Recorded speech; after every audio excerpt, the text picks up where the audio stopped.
Welcome. Tonight's story is the complete story of Shiva, told slowly and gently, from the stillness before time to the dance at the end of night. There is nothing to follow closely. The story will carry itself, so settle wherever you are comfortable. Let your breathing grow long, and drift whenever drifting comes, for the story will still be here, moving quietly on without you. If these stories help you rest, subscribing tells me to make more of them, and that is the last such thing that will be said tonight. As one telling has it, the story begins in darkness, long before there was anyone to tell it. In the time, before the first morning of the first world, there was night. It was not the night that lies over the world now, with its moon and its slow owls, but an older night, wide and deep and without any edge, in which nothing had yet been made, and nothing had yet been named. There were no stars, because there was no sky to hold them, and there were no waves, because the great dark waters had not yet learned to move. And yet the night was not empty, for everything that would ever be, every mountain and river and sleeping city, rested unformed in that darkness, the way seeds rest in winter ground. The night was full and quiet, waiting, the way a house is full on the evening before a festival, when all the lamps are ready and none are lit. The story tells us that this darkness was not a fearful thing, for there was no one within it to be afraid. It was simply rest, the deep rest of a world that had not yet begun. And it went on for ages that cannot be counted, because there were no days to count them with. Time itself lay curled and sleeping, like a cat beside an unlit hearth. Yet, even in that first night, one thing was awake.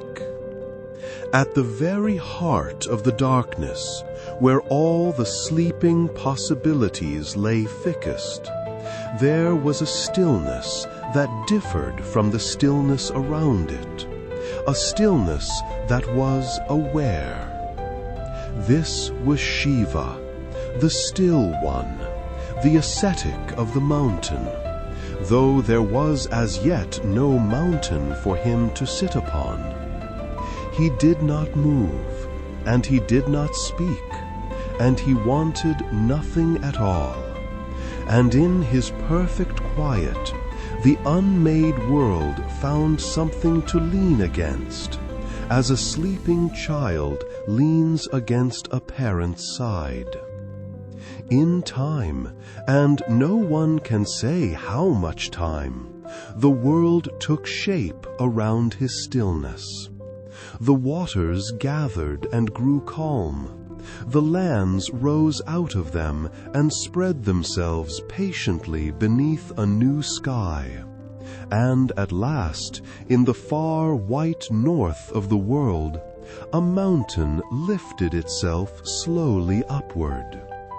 This was Kailash, and it rose exactly where Shiva sat, so that the first mountain of the world grew up around the first stillness of the world, like a shrine built gently around a flame. Its shoulders were dressed in snow that never melted, and its head stood so high that the new stars rested upon it in passing, as birds rest upon a quiet roof. Around the mountain, the sky slowly learned its colors, deep blue at evening and silver toward morning. Snow fell there often in large, unhurried flakes, and the sound of that snow settling was the loudest sound the mountain knew. Moonlight came down the long slopes each night like milk poured slowly into a dark bowl, and it pooled in the high valleys and lay there undisturbed until dawn. The mountain kept the silence, and the silence kept the mountain. On the highest terrace of Kailash, on a simple seat of stone softened by a deerskin, the Still One sat in meditation, and had sat so since before there were words for sitting. His matted hair was gathered upon his head and bound like dark rope, and in it he wore a slender crescent moon, which shed a small silver light over his face. Ash lay pale upon his arms and shoulders, soft as the first snowfall of the year, and about his neck a serpent lay coiled and dozing, gentled into sleep by his stillness. His breathing was so slow that whole seasons turned between one breath and the next, and the mountain had long ago learned to breathe along with him. And so it was that all things moved, and one thing did not. The winds went around the world, the rivers found the sea, the stars swung through the dark in wide, slow wheels. And at the center of all that turning sat the ascetic of the mountain, unmoving, the way the axle of a wheel stays still, so that the wheel may turn. The story tells us that the worlds were held up not by his strength, but by his quiet. The turning went on, and the center held, and both were at peace. He was not alone upon the mountain, though his solitude was never once disturbed. At the gate of the high terrace, where the stone steps met the snow, there stood Nandi, the white bull, gentlest of doorkeepers, whose coat was whiter than the mountain's own snow, and whose eyes were dark and mild as evening. Nandi guarded against nothing in particular, for nothing unkind ever climbed so high. He kept his watch simply because keeping watch was his way of loving his lord. Often he folded his legs beneath him and lay in the snow like a low hill of warm cloud, while the falling flakes gathered upon his broad back. He watched, and the night passed over him kindly. Lower on the slopes lived the Ganas, Shiva's odd and gentle company of spirits, who had come to him from every corner of the unfinished world because no one else would keep them. Some were round as pots, and some thin as reeds, and every one had been welcomed without question, for the Still One turned no creature away. By day they pottered among the rocks, humming small tuneless songs, and tending little fires of cedar wood, whose smoke rose straight up in soft gray threads. By night they gathered close together for warmth, a drowsy heap of strange and harmless shapes, and slept without dreaming, safe on the safest mountain there is. What the Still One did upon his mountain, the old language called tapas, the slow inward fire of discipline and stillness, the quiet warmth a spirit gathers when it sits patiently with itself for a long, long time. It was not fire as the world knows fire, for it did not leap and it did not consume, and it was more like the warmth of embers banked for the night, a heat that keeps and does not burn. The story tells us that every quiet hour gathers a little of it, and that Shiva, sitting through the uncounted ages, had gathered so much that his stillness warmed the very roots of the world, as a banked hearth warms a whole sleeping house through the coldest night. Much would come in the fullness of time to the ascetic of the mountain.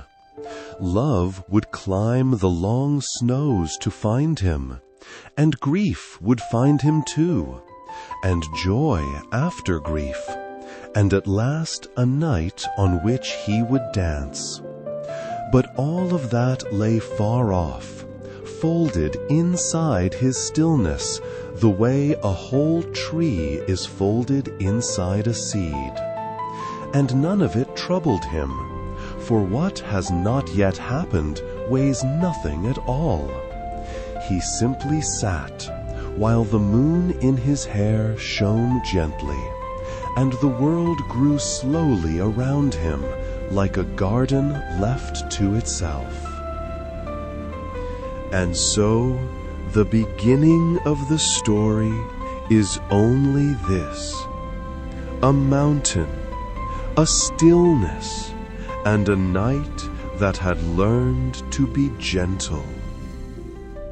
The new stars turned slowly above Kailash and were reflected in the snow, so that the mountain seemed to wear the sky across its shoulders. Nandi drowsed at the gate, the Ganas slept in their warm heap, and the Still One breathed his long, slow breaths at the center of everything. The snow went on falling without a sound.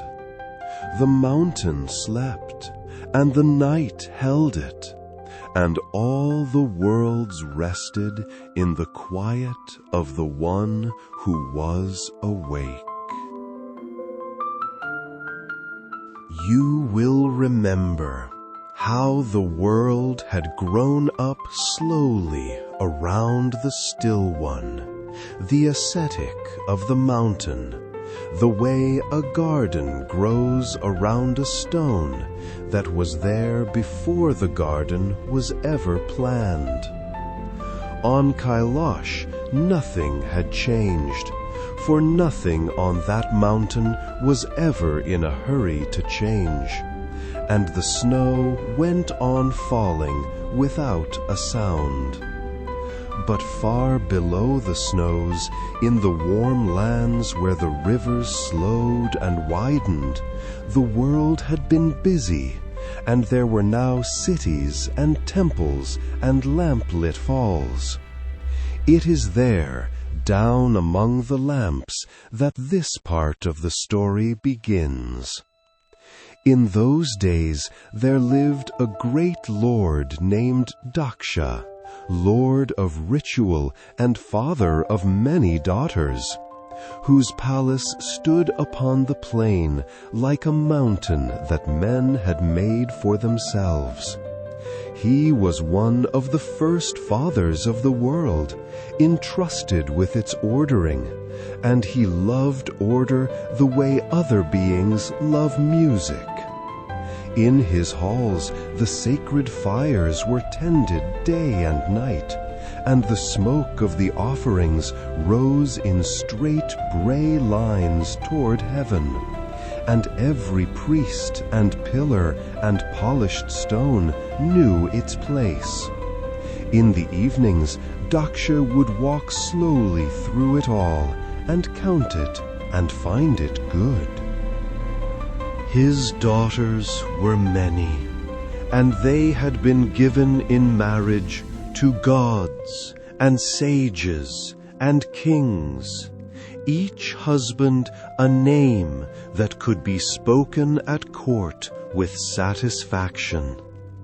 But the youngest of them was Sati, Daksha's youngest daughter, who chose the ascetic, and from her earliest days she was made of different weather than her father's house. While the palace rang with ceremony, she would slip away to the high rooftops and look toward the north, where the plains gave way to hills, and the hills to the long blue wall of the mountains. Somewhere beyond that wall, the old stories said, sat the still one, wanting nothing at all. She had heard those stories from her nurses, told in low voices at the edge of sleep, and something in her had turned toward them the way a flower turns toward a light it has never seen. She loved that he asked for nothing. She loved that he sat unmoved while ages passed, wearing the moon like a small lamp in his hair, and that the storms of heaven went around him the way a river goes around a stone. When she prayed, it was his name she said, softly, so that only the night could hear it. As she grew, her devotion grew with her, in the manner of rivers, which begin as a thread of snowmelt, and end wide enough to carry ships. She made small offerings of flowers and water, asking nothing in return. And in time she took up tapas, that slow inward fire of stillness, by which the ascetic himself warmed the roots of the world. And she sat with closed eyes amid her father's blazing ceremonies, a small stillness in the middle of all that gold. Daksha watched this with a cool and puzzled eye. He was not a cruel father, the story is careful to say, only a proud one. And his pride was of the brittle kind that rests upon order, and is troubled by whatever it cannot rank. The ascetic of the mountain fit nowhere in his ledgers, for here was a god with no palace and no retinue, who wore ash instead of silk, kept a serpent for an ornament, and sat among odd spirits at the edge of the world.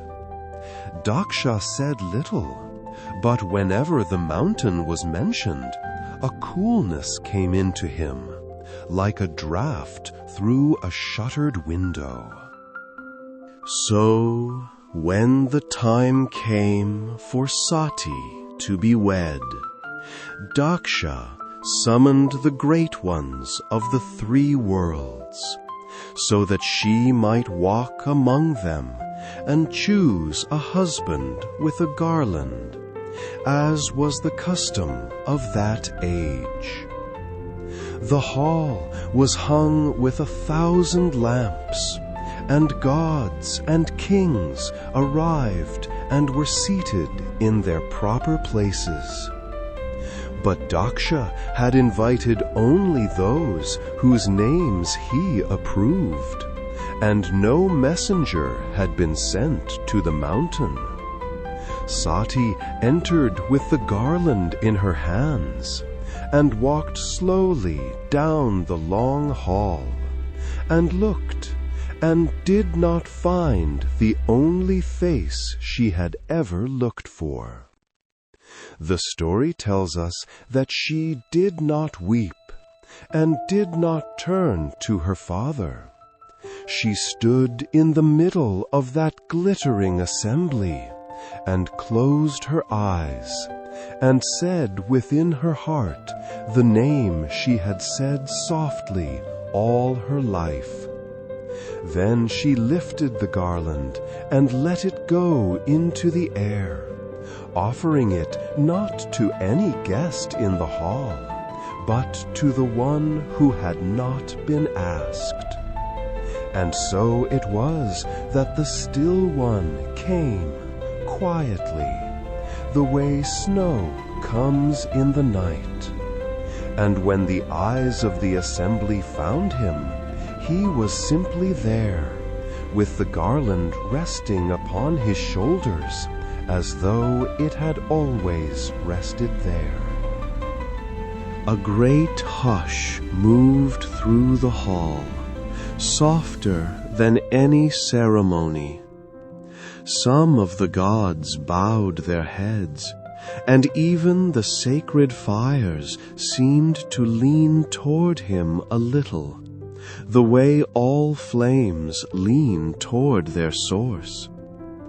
Daksha performed the courtesies his position required, with a face like a polite winter, but the choosing had been made, and could not unmade, for a garland given in truth is its own law. Sati looked at the quiet god, and the quiet god looked at Sati, and between them there was already the ease of an old companionship. They were married with the full and proper rites, so that even Daksha could find no fault in the form of it. And when the ceremonies were done, Sati set out with her husband for the north, leaving the plain of lamps behind her without sorrow.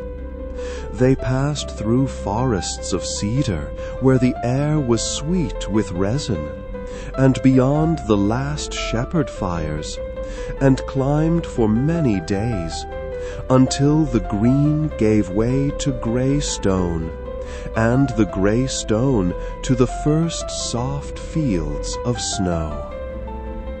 At the gate of Kailash, Nandi, the white bull, gentlest of doorkeepers, came down through the drifts to meet her, and knelt so that she might rest her hand between his warm shoulders.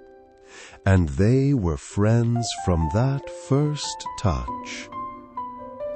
The Ganas peered out from behind rocks and ledges, shy and delighted, whispering, for the mountain had never had a bride.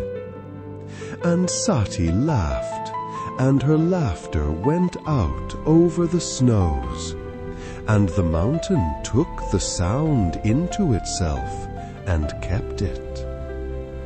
She made the mountain a home, not by changing it, but by loving it exactly as it was. A small hearth glowed in the evenings, where before there had been only starlight. And there was warm food and wool and cedar smoke drifting across the snow. She learned the long grammar of her husband's silences, and found more said in them than in all the recitations of her father's priests. And he, who had wanted nothing, found that her nearness took nothing from his stillness, but only deepened it, the way a lamp deepens the quiet of a room. In the evenings they sat together at the mouth of the cave and spoke, in the unhurried way of those who have all the time there is, of why the moon must wane to grow again, and of what the rivers remember of the sea. Below them the young rivers born of those snows, Ganga's kin among them, went shining down to bless the plains.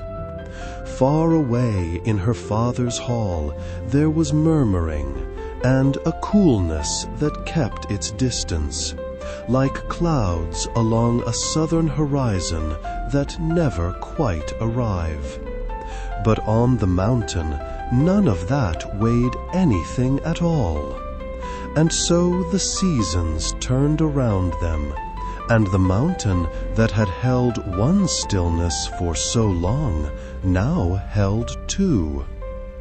Nandi drowsed at the gate, the Ganas slept in their heaps and hollows, and the hearth burned low and warm as the stars came out above the snow.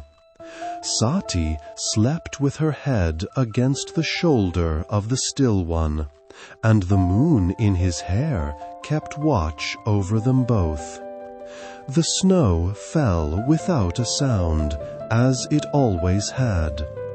The night held the mountain gently, and the mountain held them all. You will remember how Sati, Daksha's youngest daughter, who chose the ascetic, had made her home upon the high snows of Kailash, and how the seasons turned gently around her, and the still one, her husband. You will remember, too, the coolness in her father's distant hall, far to the south, like weather that never quite arrived.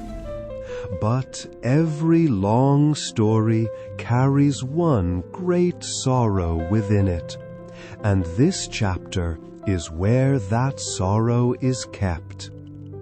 It is an old grief now, worn smooth as a river stone, and so it can be told gently, the way old people speak of hard winters long survived.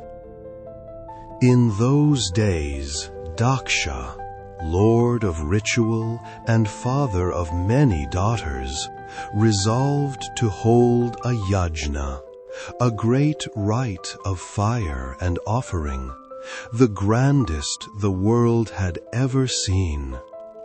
Halls of carved wood rose beside the river. Altars of pale brick were laid in perfect measure, and grain and butter and sweet wood were gathered until the storehouses could hold no more. Messengers went out along every road of the three worlds, to gods and sages, to rivers and mountains, to the sun and the moon themselves. And from every direction the guests came, slow processions winding through the dust of the plains, bright as beads strung on a long thread. Yet in all that perfection, one name had been left unwritten. To the mountain in the north no messenger came, and no invitation was carved for the Still One, or for Sati, his wife. It was not forgetfulness, for Daksha forgot nothing. It was pride, which had never made its peace with the ascetic who wore ash instead of silk. Amid all that plenty, there was a silence shaped exactly like a missing welcome. Such silences travel further than any messenger, and in time this one came quietly to Kailash, the way evening comes. Sati heard of the yagna, the way one hears of rain in a far country. And when she understood that all the world had been called except her husband and herself, an old ache woke in her, the ache of a daughter for her father's house. She remembered the torchlit hall of her childhood, the smell of sandalwood and smoke, the sisters she had played among. Surely, she thought, a daughter needs no invitation to her father's door. Surely this was an oversight her own presence could mend. The Still One heard her, and his counsel was gentle. Where there is no welcome, he said, even honor must sit upon the floor.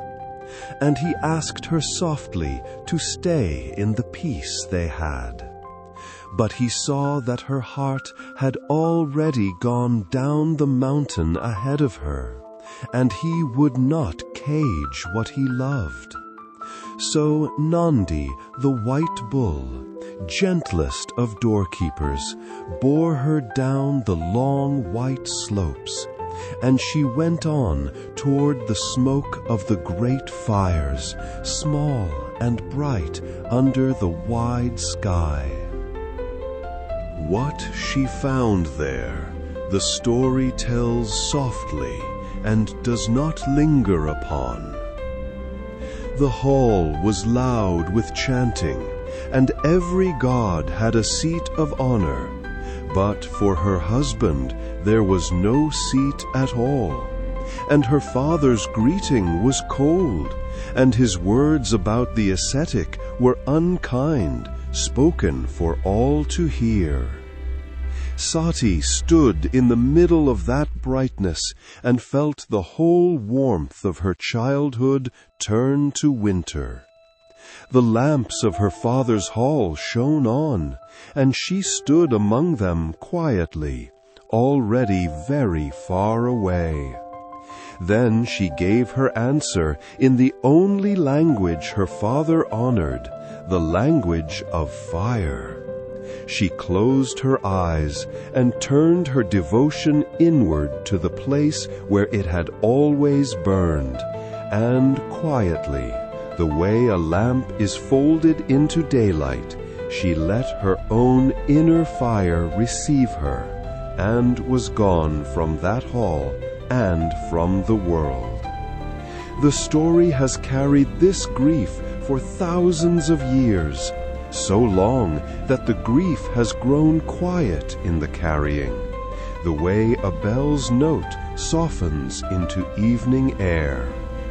Those who tell it know it was not the end of her, nor the end of love, and so they tell it calmly, as it is told now. When the news reached Kailash, sorrow came first, as a storm, as sorrow sometimes does. Far away on the plain, the story says, a great being arose from the Still One's grief, Virabhadra, a warrior shaped from a single lock of his hair, and the perfect yagna was scattered like a fire in a high wind. But that storm is told at a distance, and it passed as storms pass. Daksha was humbled, and in time forgiven, and the broken right was mended and competed in peace. When the wind died down, what remained was not anger. What remained was grief. And so it was that the Still One came down from his mountain and gathered Sati into his arms and would not set her down. He carried her as one carries something too dear to be given to the ground, across plains and rivers, through forests and the sleeping villages of the world. The rivers slowed to watch him, and the trees let fall their leaves along his way.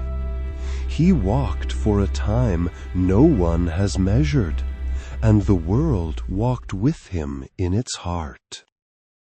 And while he grieved, the world dimmed, for so much of the world's warmth had always risen quietly from his stillness. The rains came thin, the blossoms opened pale, and the household fires burned low, as if the whole earth kept mourning beside him. Yet it was not darkness, it was more like the gray hour before snowfall, when every color rests. The world was patient with its own dimming, the way winter fields are patient, knowing in its old wordless way that this story would come round again to light. In time, gently, the carrying was eased from him, and what he had carried was given back to the earth a little at a time. And the story tells us that wherever a piece of that grief came to rest, the ground beneath it became holy, and shrines rose there in later ages, with lamps burning in the dusk, so that even sorrow, set down softly upon the earth, became a blessing. The earth held what it was given, and held it kindly. Then the Still One, the ascetic of the mountain, went home alone. He climbed the long slopes past the drowsing Ganas, his gentle mountain companions, past Nandi, who bowed his white head low, and he sat down in his old place above the snows, where he had sat before time began, and he closed his eyes. He did not speak, and did not weep any longer. He went inward, further than he had ever gone, into a silence as deep as the spaces between the stars. The hearth that Sati had tended went unlit. The snow settled on his shoulders and did not wake him. Years went by the mountain like slow clouds, and still he sat. But that silence, the story says, was not emptiness. It was grief at rest, the way seeds rest in winter ground.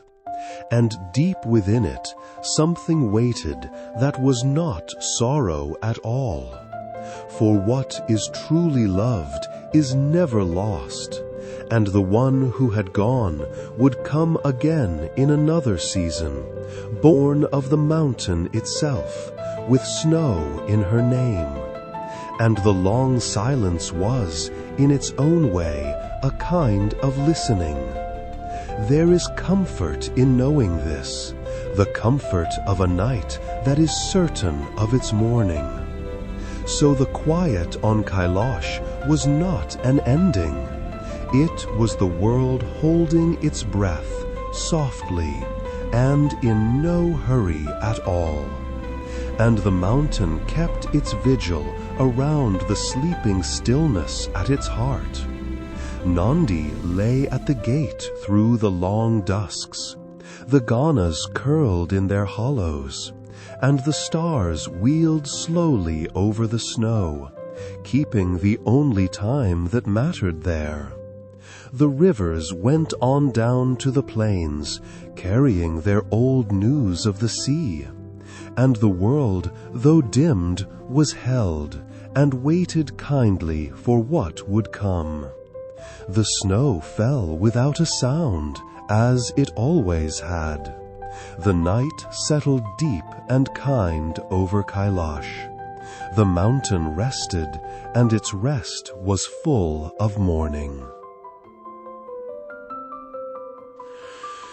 You will remember how a great quiet had settled over Kailash, and how that quiet was not emptiness, but a kind of listening, the way winter ground listens for spring.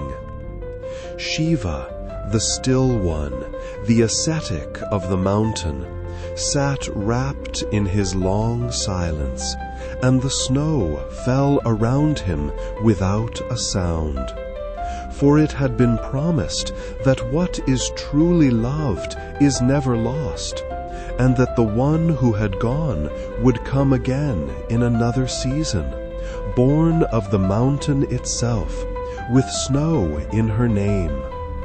And so the story turns now to the mountains and to the old king who ruled them. Himavan, king of the mountains, was old in the way that only stone is old. His body was the great range itself, peak rising behind peak to the edge of the world. His shoulders were glaciers, his hair the high forests of cedar and birch, and the rivers ran down from him like blessings given without counting. His halls lay deep in the quiet of the range, chambers of blue ice sweet with pine smoke, and in his courtyards the clouds themselves came down to rest. He was patient as only mountains are patient, and kind in a slow and enormous way.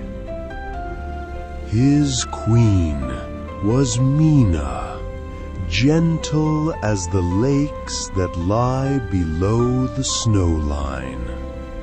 Where Himavan was stone and distance, Meena was hearth and lamplight, the warmth at the center of the cold kingdom.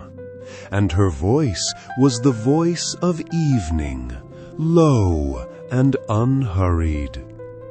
Under her care, the mountain palace was a place of wool and warm milk and long, peaceful evenings. The two had reigned together through a long age of the world, and they were content. And yet, within their contentment, there was one soft ache. They wished for a child. The story tells us that they prayed for this, quietly, in the way that mountains pray, through many turning seasons. And one night, Meena dreamed of a light that came down upon her like the first snow, settling without weight, and a voice within the light said gently that it would come to her as a daughter. Some say this was the mother of all things, who had lived before as Sati, Daksha's youngest daughter, who chose the ascetic, and who had gone into her own bright fire. However the promise was given, it was given kindly, and in its own season it was kept. For on a night of soft and windless snow, a daughter was born in the house of the mountain. The story says the peaks glowed that night like lamps under a shade, and far down in the valley temples the bells stirred, though no hand had touched them. They named her Parvati, daughter of the mountain, for that is what the name itself means, the mountain's own child. And because her father was Himavan, whose name is woven of snow, she was called also She of the Snows, the snowborn. So the old promise came true quietly, for she arrived with snow in her very name. The mountain knew. She grew as spring grows in a high valley, slowly and gently, with a sweetness that softened the air. She was a child who gathered flowers in the snow, finding blossoms where no one else thought to look, and carrying them home in the fold of her shawl. The creatures of the heights were unafraid of her, the deer and the snow pigeons, and they would come near and stay, as if her company were a kind of shelter. Himavan would carry her on his shoulder, and it pleased him, the story says, more than all his 1,000 peaks. Yet from the beginning there were signs that she carried something older than her years. At dusk she would grow quiet and turn her face to the north, where one far peak stood apart, and she would watch Kailash the way one watches a door through which a beloved is expected.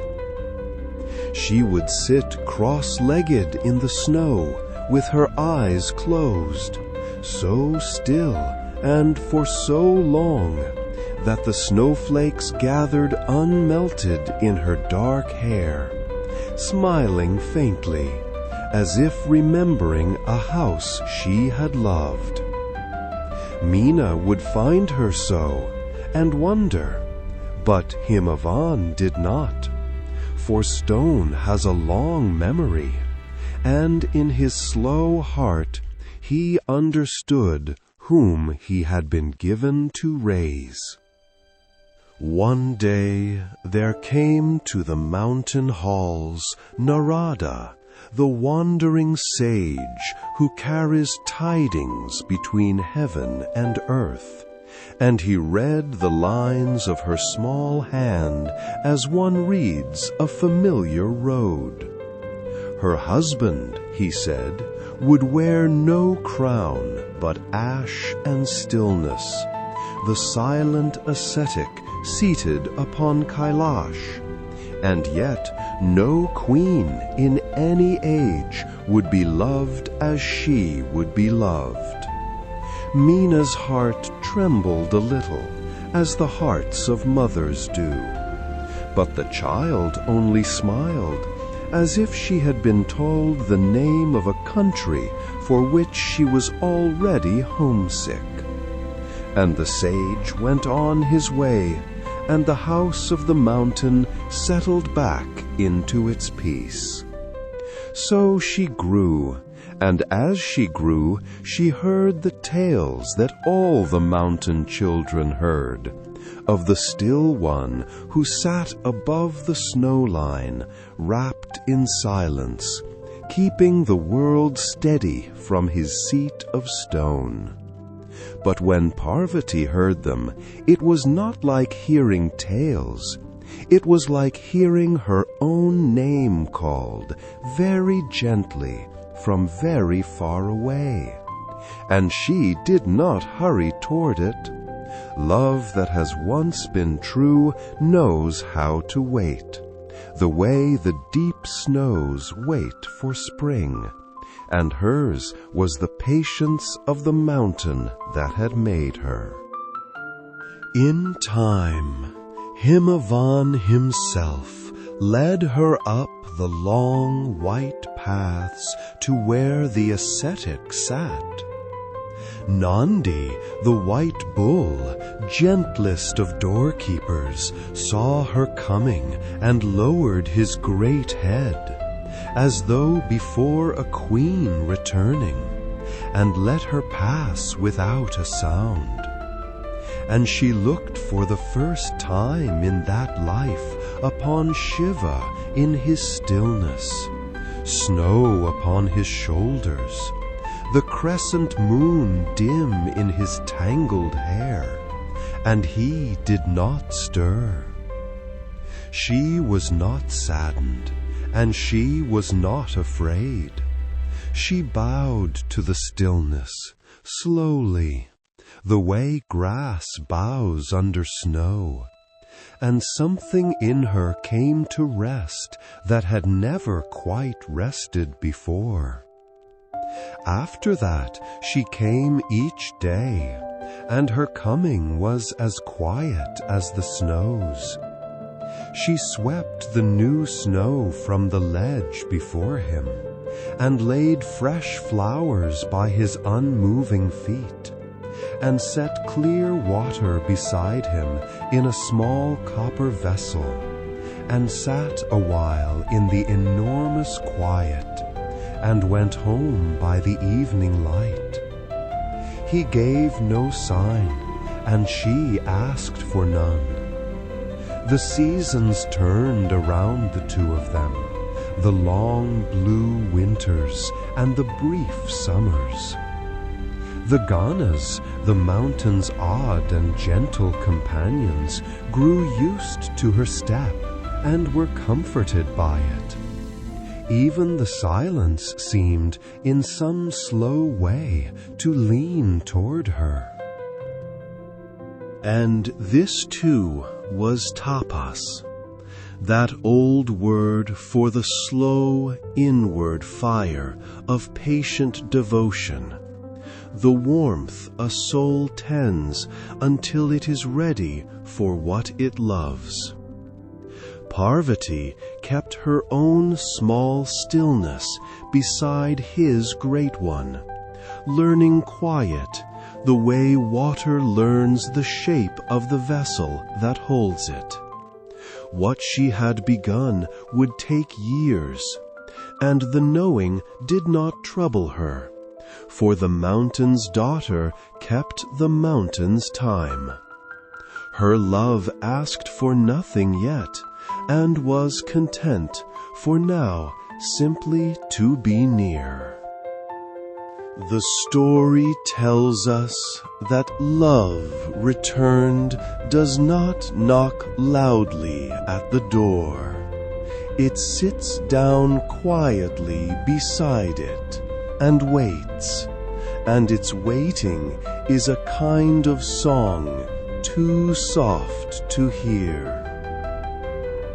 So the evenings fell over the kingdom of Himavan, lamplit and slow, and Mena spun wool by the fire, and the child of the promise slept under thick blankets while the stars wheeled over the range.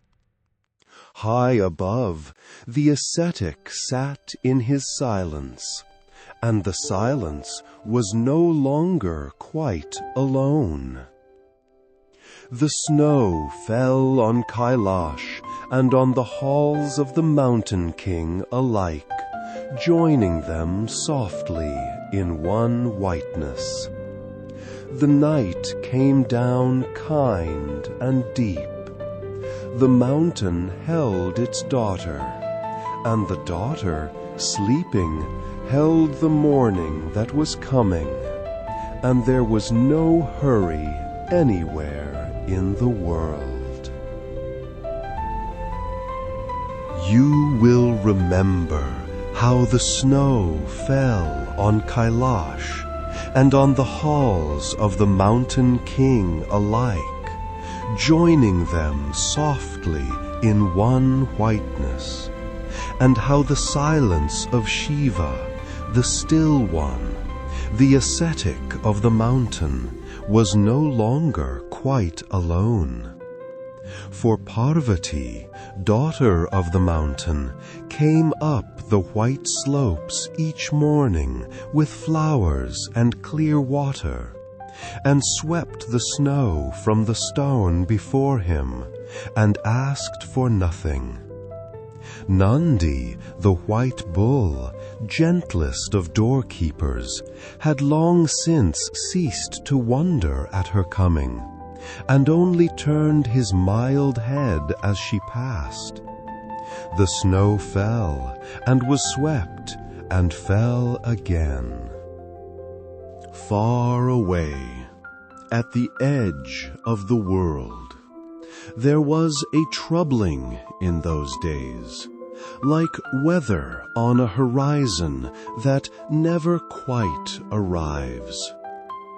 A being named Tarakasura had prayed through long ages and had won a boon, that no power in the heavens could unmake his strength, except a son born of Shiva. He had asked it knowingly, for the Still One sat beyond marriage and beyond sons, and the price he named seemed no price at all. The far world dimmed a little under his shadow, the way a valley dims under a cloud that does not break. It was not the mountain's weather, but it was weather all the same, and the heavens felt it. Very slow, soft, low, and even, with unhurried pauses at the end of every sentence. Keep the energy calm and soothing throughout. The gods gathered in their bright halls and spoke in low voices, like a family around a single lamp, deciding something gently.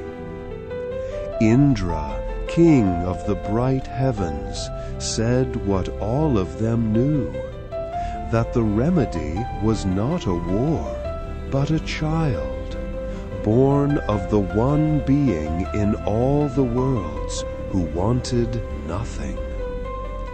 They did not think to force the Still One, for no one forces a mountain. But they remembered that love was already waiting on Kailash, morning after morning, and that between the waiting and the waking, only a beginning was missing. And so, softly, as gardeners plan a garden, they made their plan. They called for Kamadeva, the Lord of Desire, whose bow is sugarcane, whose bowstring is a line of honeybees, and whose 5 arrows are tipped not with iron, but with flowers. He was the gentlest of powers, for he conquered nothing that did not secretly wish to be conquered. Beside him came Rati, his wife, the tender one, delight walking with desire, as fragrance walks with the flower. The gods told him at whom his soft arrow must be aimed, and Kamadeva grew quiet, for he understood the aim better than they did. Very slow, soft, low, and even, with unhurried pauses at the end of every sentence. Keep the energy calm and soothing throughout. Read only the provided text. Do not add or improvise any extra words. The story tells us that he knew what it might cost to startle the deepest stillness in all the worlds. Yet he thought of the dimmed halls and of the patient one who climbed the snows each morning with her flowers, and he consented. Roti walked with him to the edge of heaven, and whatever passed between them passed gently and is not recorded. Then he went down toward the white mountain, and he did not go alone. He brought the spring with him. And so it was that spring came to the frozen forest of Kailash out of season, arriving the way remembered happiness arrives, without announcement. The deep snow drew back from the cedar roots, and the ice on the streams loosened until the water spoke again beneath its glass. Buds opened slowly into blossom on branches bare for an age, and the smell of wet earth rose into air that had known only snow. Birds returned to the heights, and their song was low and drowsy. The Ganas, the gentle spirits who keep the still one company, wondered, and Nandi breathed the warm wind slowly, and the whole mountain seemed to loosen, the way a sleeper loosens toward morning. Parvati came up through this unlooked-for spring as she always came, and the season gathered around her as if it recognized its own. Petals drifted into the fold of her shawl, and when she stood before the still one, she seemed less a visitor to the mountain than the meaning of it. Hidden among the flowering branches, Kamadeva bent his bow of sugar cane, and the line of honeybees sang against his cheek, softly, softly. He chose the gentlest of his 5 flower-tipped arrows, whose touch is lighter than a petal falling on still water. And as she bowed to lay her flowers down, he loosed it, and the arrow went out into the great quiet as softly as a petal leaving its branch. What happened then happened slowly, as everything happens slowly on that mountain. Into the great stillness something entered, small as a seed, and the stillness felt it, the way a still lake feels a single drop of rain. The long silence trembled at its surface, and the breath of the ascetic, slow as the breath of mountains, deepened. For one heartbeat he felt the nearness of the one who stood before him, and the old, old sweetness of being accompanied. And the stillness held that sweetness and considered it, slowly, as mountains consider. Very slow, soft, low, and even, with unhurried pauses at the end of every sentence. Keep the energy calm and soothing throughout.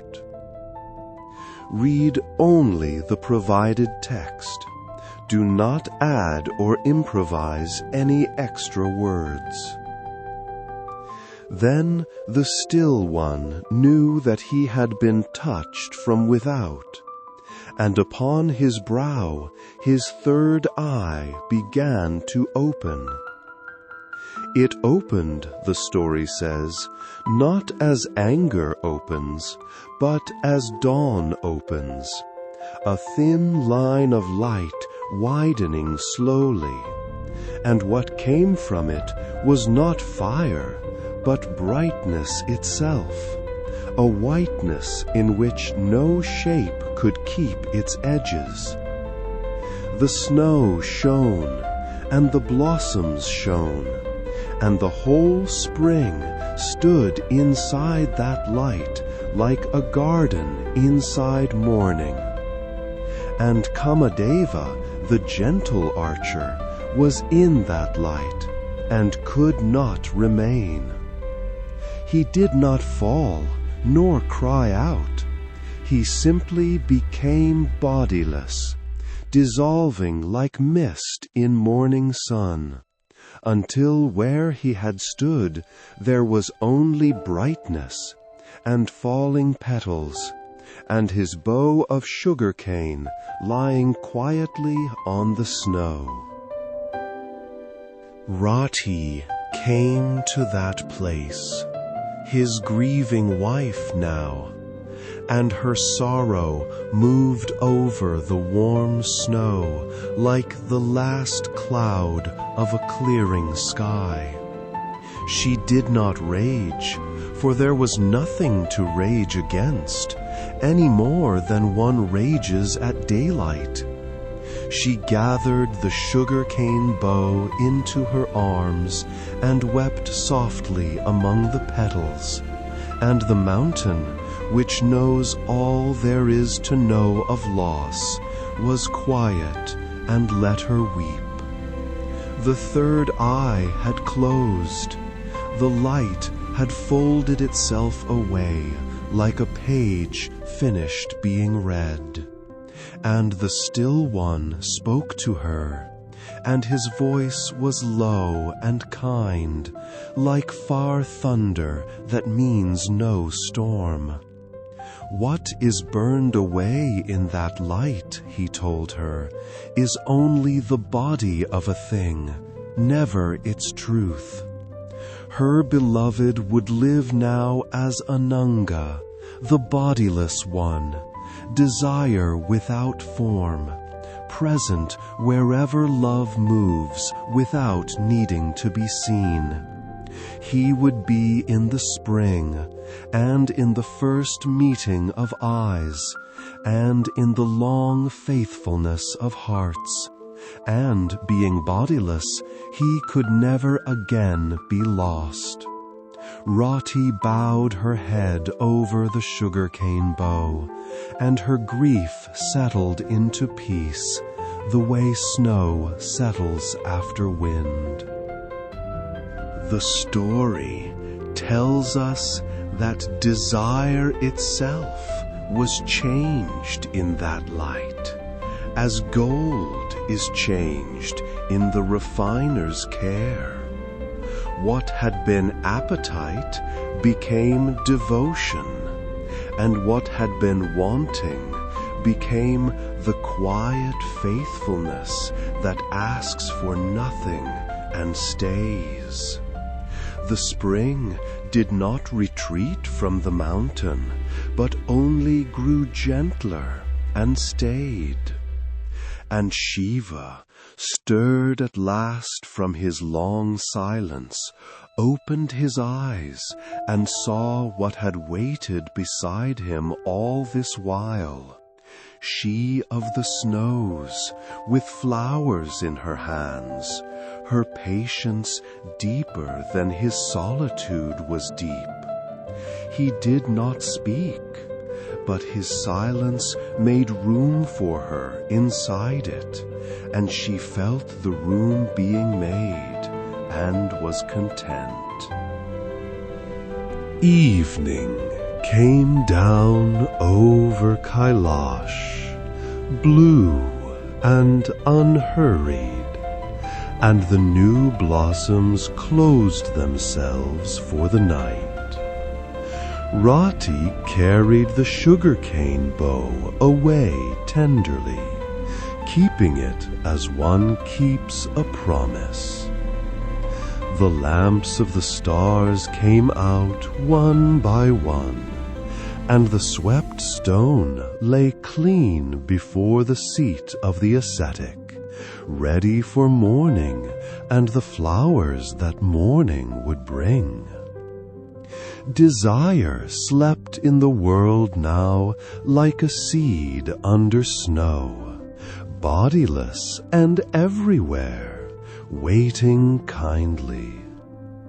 The mountain breathed, and the night was soft over all of it, and nothing anywhere was in a hurry. And the stillness and the waiting rested side by side like two sleepers sharing one warmth.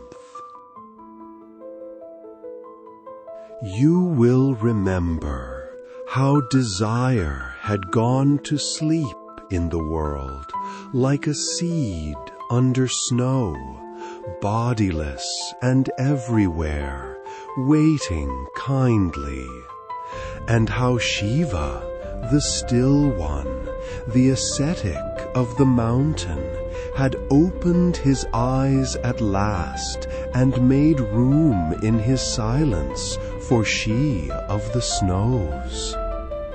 But a love that begins in silence keeps its own slow calendar.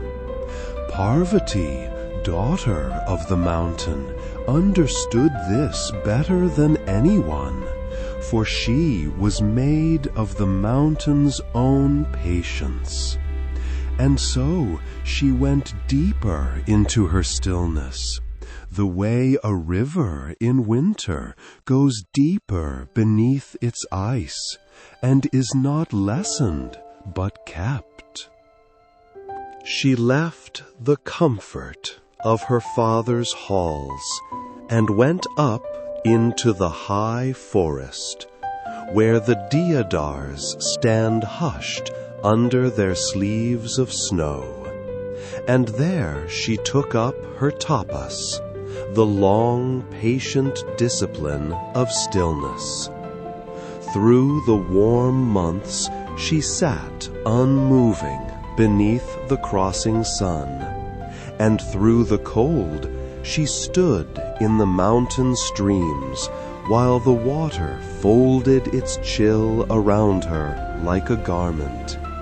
She ate less and less, first fruit, then leaves, then almost nothing, and yet those who saw her said she did not grow dim, but clearer, the way a lamp burns brighter as its oil grows pure. The forest arranged itself around her devotion. Deer slept near her without fear, and even the wind came through the branches carefully, the way one enters a room where a child is sleeping.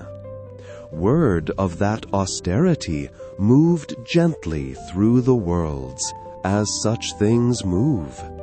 Sages spoke of the king's daughter who outfasted the oldest hermits, and the gods, remembering why they had once sent spring out of season, watched with quiet hope. Her tapas was not a bargaining, but a becoming, and season by season she came to resemble the very stillness she loved. The mountain held her like a lamp in cupped hands. Then one evening, an old ascetic came up the path to her clearing, leaning on a staff, and asked her for whom all this devotion was kept. When she answered, he shook his head slowly and began to speak ill of Shiva. "A strange bridegroom," he said, "for the daughter of a king. He wears ash where other bridegrooms wear sandalwood, and serpents where they wear gold. And he owns no house and keeps company with ghosts. Surely," said the Old One, "she would do better to choose some radiant god with palaces, someone suitable." The snow went on falling around them, soft and unbothered, while he spoke. Parvati did not grow angry, for anger had been fasted out of her long ago. She said only quietly that the one he described was the one she had chosen, ash and serpents and silence and all, for she had not set her heart on the ornaments but on the wearer of them. Then she asked him gently to speak no further against her lord, and turned to leave, for even listening felt unkind. And behind her the old ascetic dissolved like mist in morning sun, and where he had stood, there stood the Still One himself, no longer disguised, his eyes deep with an old tenderness. He told her softly that he had been one long ago, stillness beside stillness, and that from this day he was hers as she had always been his. And so it was that the asking was carried down the mountain in the proper way, borne by 7 gentle sages who came to Himavan, king of the mountains, in his halls of stone and cedar. Himavan heard them and wept the easy tears of a father whose child has been truly seen. And Mena, his queen, the mother of Parvati, pressed her hands together and began to think of lamps. The betrothal was spoken. The day was set beneath favorable stars, and the great slow halls of the mountain kingdom filled with preparation. Garlands of marigold and mountain jasmine were hung along the doorways. Courtyards were swept and swept again, and small clay lamps were readied in their hundreds and set in rows along the walls. Sandalwood was ground, grain was heaped, and silks were unfolded from cedar chests where they had waited years for exactly this. Musicians tuned their instruments low, so that even their practicing sounded like lullaby. Then, on the appointed evening, the bridegroom came down from Kailash. He rode upon Nandi, the white bull, gentlest of doorkeepers, whose broad back shone silver under the moon.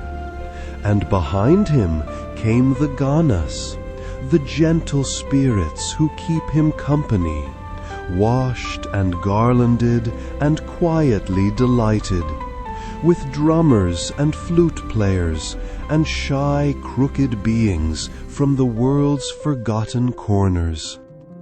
The gods came too, and rivers of lamplight flowed down the mountainside, so that watchers in the valley said the stars themselves had come walking down to the wedding. And Shiva came as what he was, which is to say as both things at once.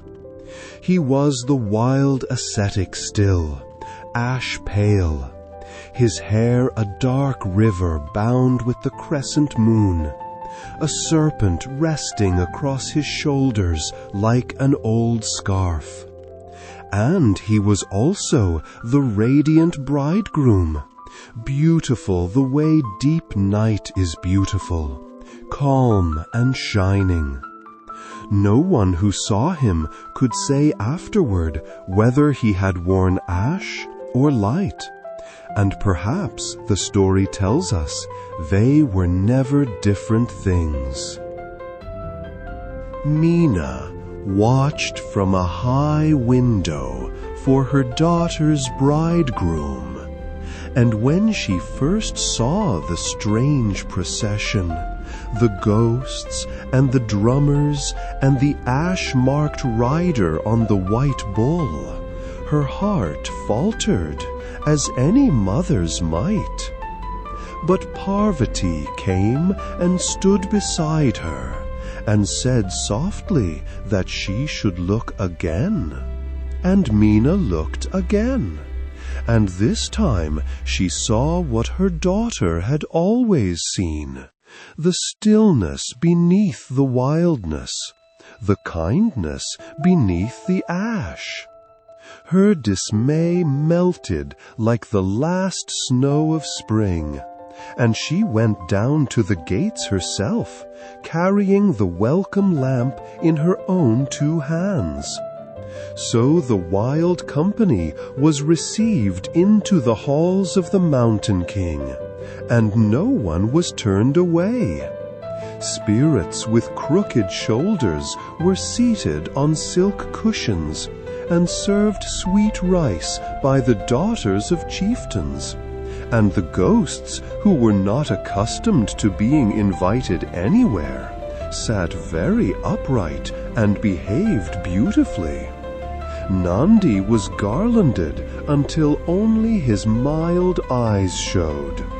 Laughter moved through the courtyards, but it was low laughter, fireside laughter, the kind that settles a house rather than stirring it. And at the still center of it all, the rites were performed around a small sacred fire, hardly larger than a hearth fire, tended so that it burned low and golden and kind. Himavan gave the hand of his daughter into the hand of the ascetic, stone given into stillness, while priests recited slow blessings older than the mountains. Together, Shiva and Parvati walked 7 times around the small fire, and with each round the world grew a little more whole, though it did so quietly, the way healing does. Grain was offered to the flames, and somewhere in the halls a flute played the same soft phrase over and over, as though it too did not want the evening to end. When the ceremonies were done and the lamps had burned down to their last warm inches, the 2 returned up the mountain to Kailash, which had waited for them beneath its snows. It was not a departure, but a homecoming, for the mountain of solitude became in a single evening a home again, as it had been once before. Where one seat had stood upon the swept stone, there were now 2, side by side, and the silence that had lived there so long was not broken but doubled, the way one lamp lit from another lessens nothing. Nandi took up his place by the door, more content than he had been in an age, and the Ganas settled into their caves and ledges like birds into a familiar tree. Far below, the halls of Himavon glowed a while longer, and then dimmed window by window, as the kingdom went to its rest with the wedding songs still warm in its walls.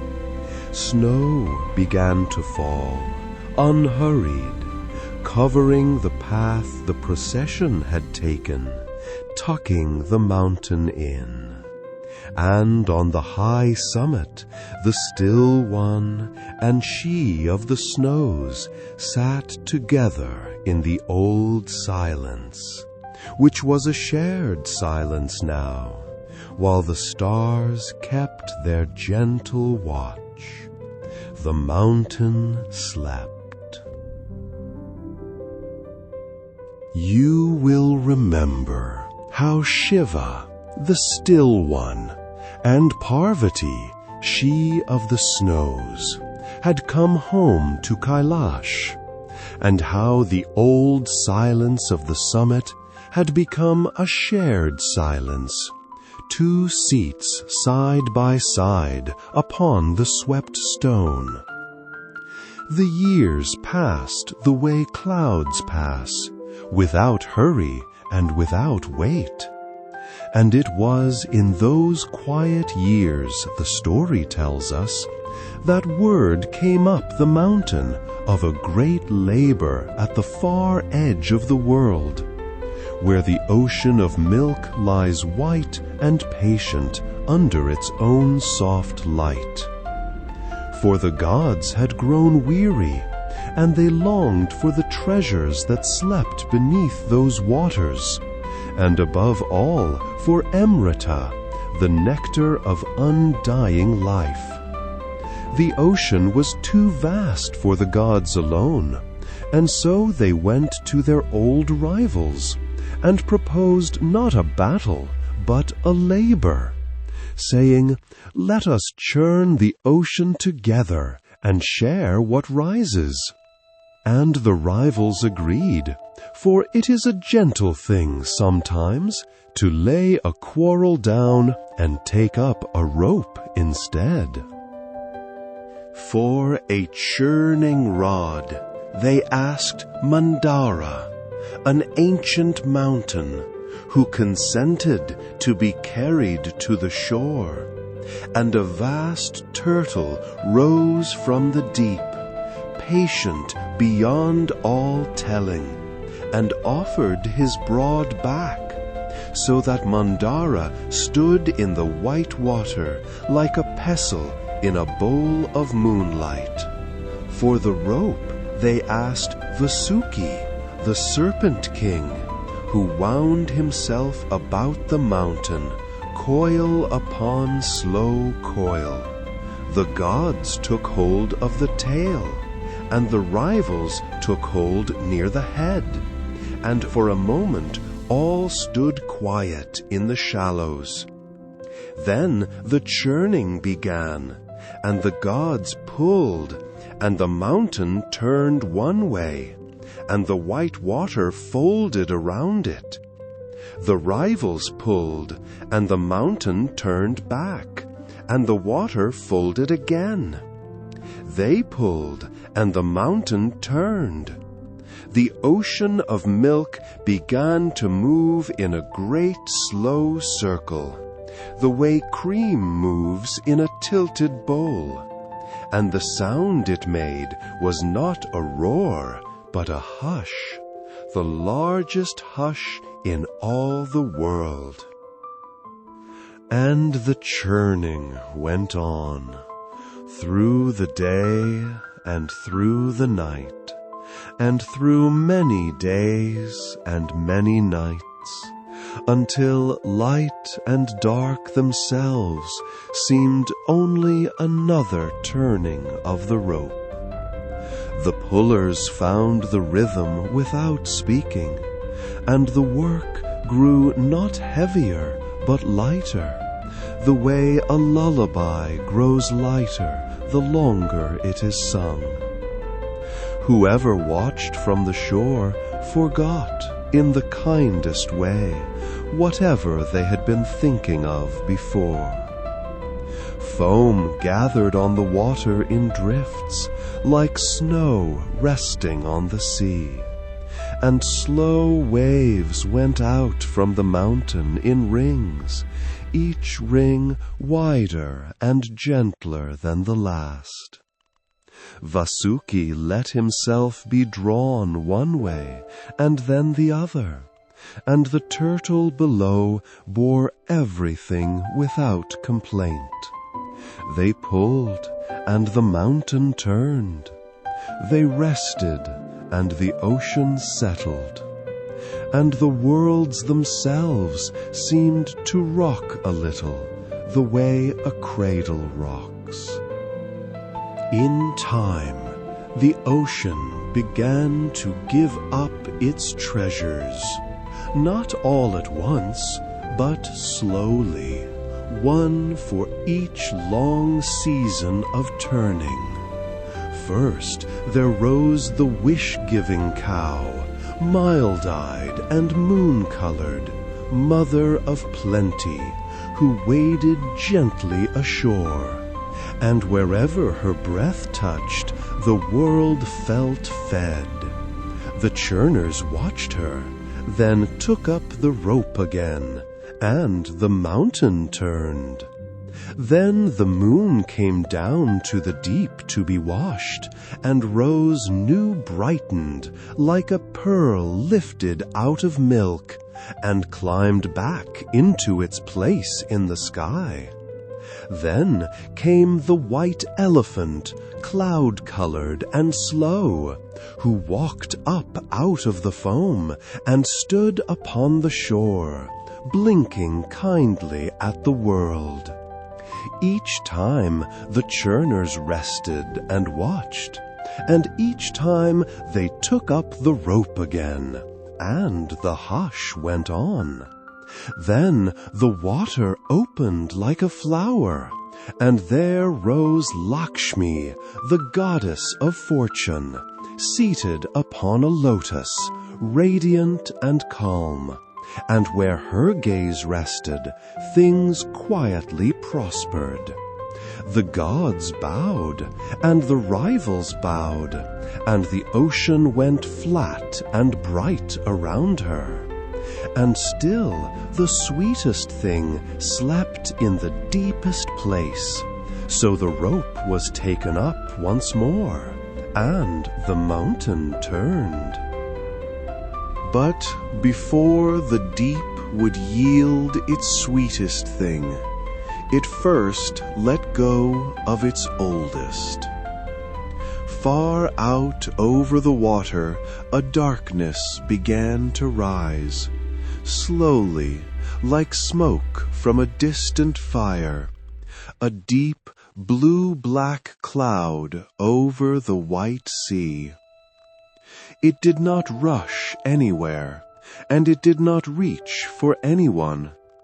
It only hung there above the far waves. This was Hala Hala, the world poison, the gathered sorrow of the deep. The churners laid down the rope softly and drew close together, and every face turned toward the north, toward Kailash, where help had always lived. And Shiva rose from his seat without hurry, as a man rises who has been expecting a quiet knock at the door. Parvati rose with him, and together they came down through the snows and the cedar forests. And the way was long, and they did not hurry, for stillness does not hurry. At the shore he looked at the dark cloud upon the far waters, and he looked at it kindly, the way one looks at a tired child, for he alone did not fear it. poison, he knew, is only pain that has nowhere to go. And pain that has nowhere to go must be given a home. So he gathered the darkness in, quietly, as evening gathers in the light. From over all that water it drew together and came down, small and dark and still, like night poured into a single cup. And he took the cup in his 2 hands, as though accepting an offering. There was no struggle in it, and no shadow of dread. He raised it the way one raises water from a well he had always known, and calmly, in one long, slow draught, he drank. And in that moment, Parvati did the simplest and the greatest thing. She laid her hand gently upon his throat, palm and fingers soft against it, the way a mother lays a hand on a sleeping child to feel its breathing. And she held it there with all her love gathered into it. And the poison, meeting that gentle pressure, went no further. It did not rise, and it did not fall. It stayed in his throat, held not by force, but by tenderness. And there it was quieted, the way a storm is quieted inside a jar of deep water. The still one held the world's pain, and his beloved held him, and that was the whole of it. Where it came to rest, his throat turned a soft blue, the blue of dusk, a color not of harm, but of holding. And from that day he was called Nilakanta, the blue-throated one, and the name was spoken the way one speaks of a kindness that cannot be repaid. He had not destroyed the poison, nor sent it away, for there was nowhere for it to go. He simply carried it, and carries it still. Protection, the story tells us, is only love standing quietly in a doorway. Then the gods and their rivals took up the rope once more, and the churning resumed, easier now, unafraid now. They pulled, and the mountain turned. They rested, and the ocean settled.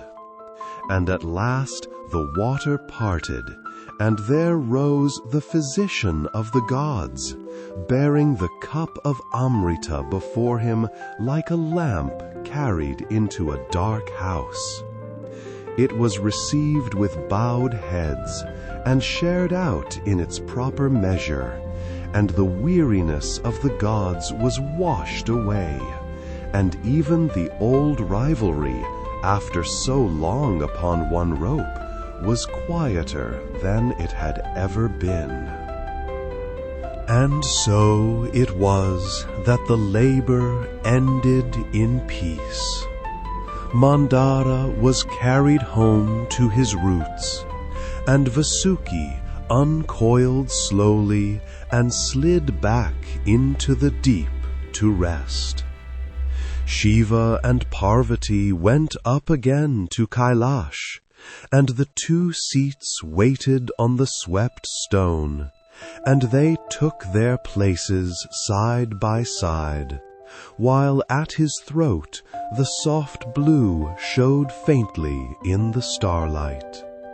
Far away the ocean of milk smoothed itself, ring by ring, until nothing remained but whiteness and calm, and the new-washed moon shining down on the water it had risen from. The waters slept. You will remember how the great churning ended in peace. Shiva, the blue-throated one, went up with Parvati, daughter of the mountain, to the two seats waiting side by side on the swept stone of Kailash, their high white home.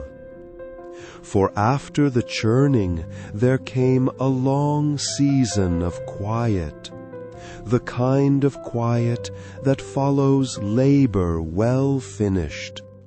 And in that quiet, the household of Kailash slowly became a family.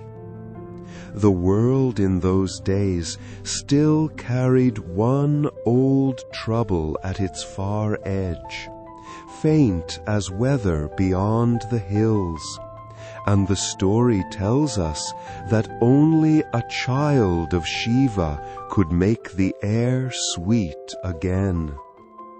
In the fullness of time, a child came, carried gently upon the river, and cradled in a bed of tall reeds, where 6 mild stars came down to nurse him, so that he grew with 6 faces, one for each mother who had loved him.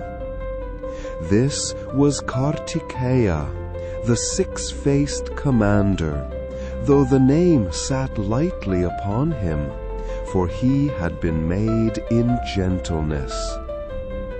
Of the old trouble itself, the story keeps only one soft sentence, that Kartikeya went out to meet it when he was grown, and it ended, and the sky of the world came clear again, the way a heavy evening clears in the night without anyone hearing the rain.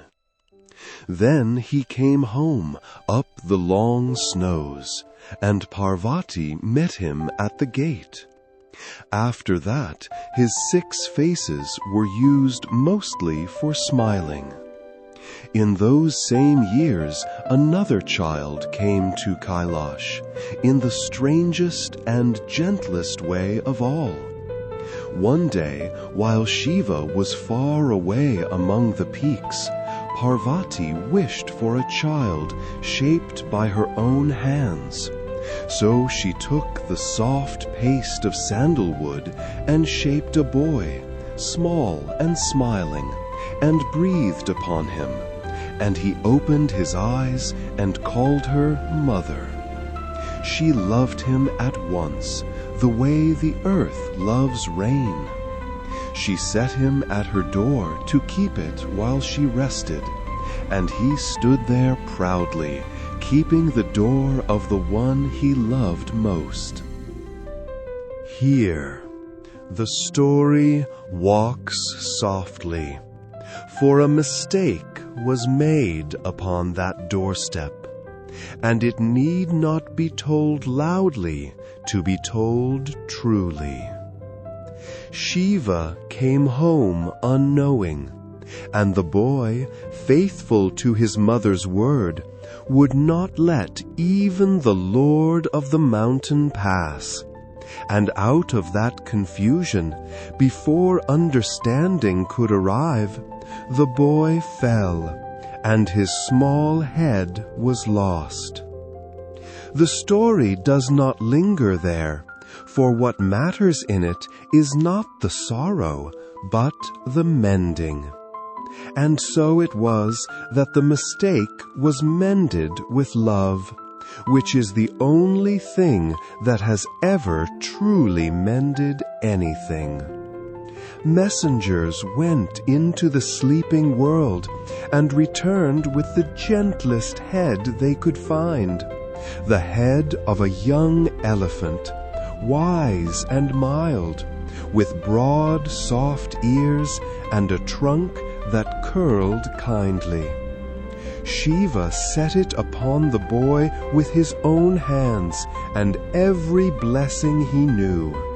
And the boy woke and smiled with his new dark eyes, and Parvati wept for gladness. Then Shiva took the child upon his lap, named him his own son, and promised that in every beginning, at every threshold, this child's name would be spoken first. This was Ganesha, the remover of obstacles, and the mistake that had wounded him became the love that crowned him.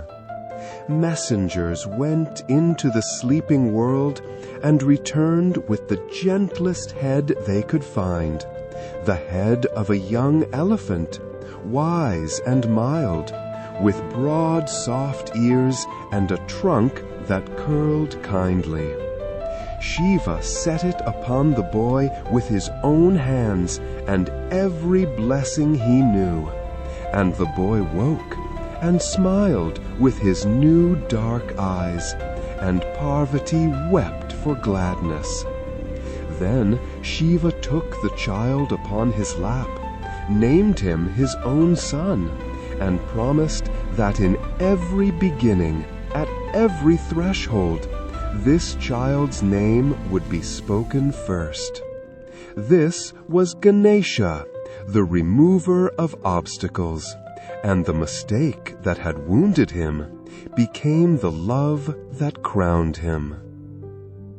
And so it was that the evenings on Kailash grew warm and slow.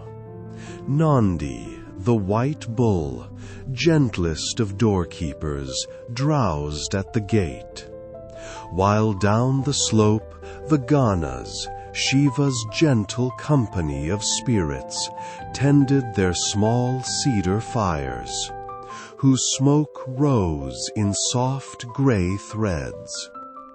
Kartikeya's peacock and Ganesha's little mouse slept side by side in the straw, for nothing on that mountain remembered how to be afraid. Kartikeya told slow stories, and Ganesha leaned against Nandi's warm side and listened until his eyes closed. On the two stone seats sat Shiva and Parvati, shoulder to shoulder, saying less and less as the night deepened. So near did they grow that the story sometimes speaks of them as one being, the Lord who is half his beloved, one side dressed in ash, and one side soft as dawn, which is the plainest thing that love does. Very slow, soft, low and even, with unhurried pauses at the end of every sentence. Keep the energy calm and soothing throughout. The story tells us that worlds, like children, grow tired. Age upon age had turned, and the world had carried much, mourning and harvest, wedding and mourning, until it was full, the way an evening is full at the end of a long good day. And a world that has carried enough is not ended in anger, but is rocked to sleep and made new. And this rocking is a dance, and the dancer is Shiva. In that hour he is called Nataraja, the Lord of the dance. And so, on the last night of the world's long day, the Still One rose, quietly, as a father rises from beside a cradle, and on the highest terrace of Kailash he began slowly to dance. A ring of soft flame rose around him as he turned, not the fire that devours, but the fire of lamps at bedtime. In one hand a small drum ticked, slow as a resting heart, slow as a mother's hand patting a cradle in the dark. One hand was lifted, palm outward, which in every age has meant there is nothing to fear. And one foot was raised, light as the last step before sleep, to show that beneath all the turning there is rest. To that slow drum the worlds were unmade, gently, the way a house is unmade at night. The stars went out one by one, like lamps in a sleeping city, and the rivers finished their long walk to the sea, and the seas smoothed themselves and were still. Every sound the world had ever made grew soft and softer and slipped beneath hearing. Nothing was destroyed and nothing was lost, for all that had been made returned to the great dark, the way seeds return to winter ground, folded and whole. The dance was not an ending, but a putting to bed. And when the last light had been gathered in, the dance turned, the way a sleeper turns, and the same steps that had unmade, very quietly to make.